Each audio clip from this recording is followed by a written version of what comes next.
हैदराबाद के आखिरी निज़ाम मुकर्रम जह के जनाजे की रसूमात देखकर ऐसा लग रहा था कि 1967 के मनाजिर दोहराए जा रहे हैं, जब उनकी ताजपोशी की गई थी और अब सुपुर्द खाक किया जा रहा था।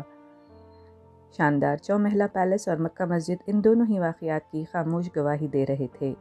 मुकर्रम जह की मैयत को तख्त शान चौमहला पैलेस के दरबार हॉल में रखा गया था, जहाँ 55 साल कबल उनकी ताजपोशी की गई थी। रवायती तौर पर मलबूस शाही हाजरीन मौजूद थे और दोनों ही सरकारी इवेंट्स थे। अवाम को मुकर्रम जह के आखिरी दीदार के लिए बुध की सुबह चौमहला पैलेस में रखा गया था। आसिफ जह के झंडे में लिपटे हुए ताबूत को ख़ास तौर पर लंबे कंधों के साथ डिज़ाइन किया गया था ताकि लोगों को कंधा देने में आसानी हो। मुकर्रम जह के छोटे भाई मुफक्कम जाह और मुकर्रम जह की साबिक़ा अहलिया असरा जाह जनाजे में मौजूद थे। असर की नमाज के बाद मौलाना रिजवान कुरैशी ने नमाज जनाजा की इमामत की।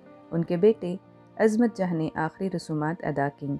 मक्का मस्जिद में पुलिस ने एहतरामन हवाई फायरिंग की और मुकर्रम जह के वालिद आज़म जह की कब्र के पास आसिफ जाही आबाई मकबरे में तदफीन अमल में आई। हज़ारों अफराद जनाजे में शरीक हुए और बहुत से लोग मक्का मस्जिद और चौमहला पैलेस के बाहर रुके रहे।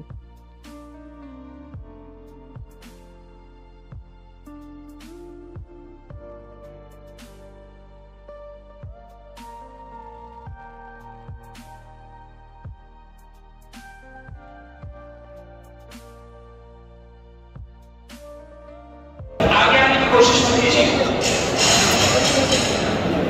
आप लोग आगे आने की कोशिश मत कीजिए।